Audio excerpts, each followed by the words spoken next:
Geste désespéré pour ne pas s'avouer vaincu, se faire entendre enfin. Les salariés de l'imprimerie Gaussin-Saint-Marc en Barœul qui menacent de faire exploser leur usine. L'usine qui est condamnée, les 127 emplois avec elle. Lionel Top, vous êtes sur place avec les 2 salariés en grève de la faim. Est-ce qu'ils ont obtenu quelque chose en une semaine ?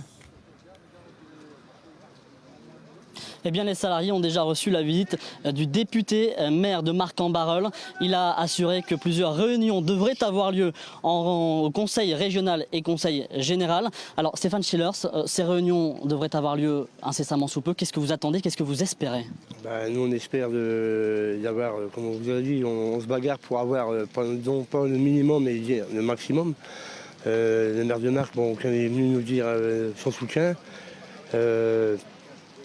il essaye de faire des réunions au maximum pour dire de convoquer Van Genestein, monsieur de Sommer, à la table de négociation. Alors, ça fait 7 jours maintenant que vous êtes en grève de la faim. Dans quel état d'esprit êtes-vous?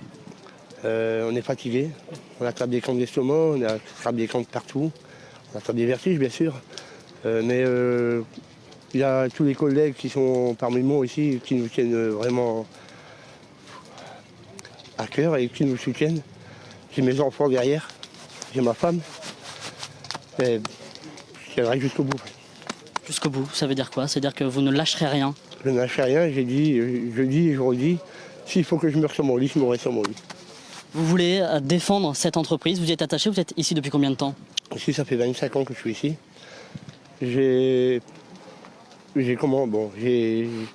une famille, ici c'est une famille, je ne peux pas dire... en sachant en plus qu'il y a un repreneur. Et il y a des problèmes de terrain, mais on verra avec le conseil régional s'ils peuvent faire quelque chose. Alors le sentiment qui domine chez les salariés, sans doute chez vous également, c'est le sentiment d'avoir été manipulé, d'une faillite organisée de votre entreprise.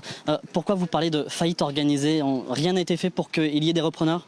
Non, de toute façon on avait vu que c'était une fermeture volontaire. Quand on nous prend des clients comme Nestlé, on les envoie en Allemagne, on dit on les a perdus. Après vous voyez la direction qui ne vient plus. On avait compris que bon. Après on avait trouvé des clients. Les clients au lieu de faire à 50%, eux ils les font tout de suite à 100% pour dire de ne pas les avoir. C'est vraiment une fermeture volontaire. Très bien, des salariés donc déterminés qui promettent de futures actions dans les heures et les jours à venir ici dans la métropole lilloise.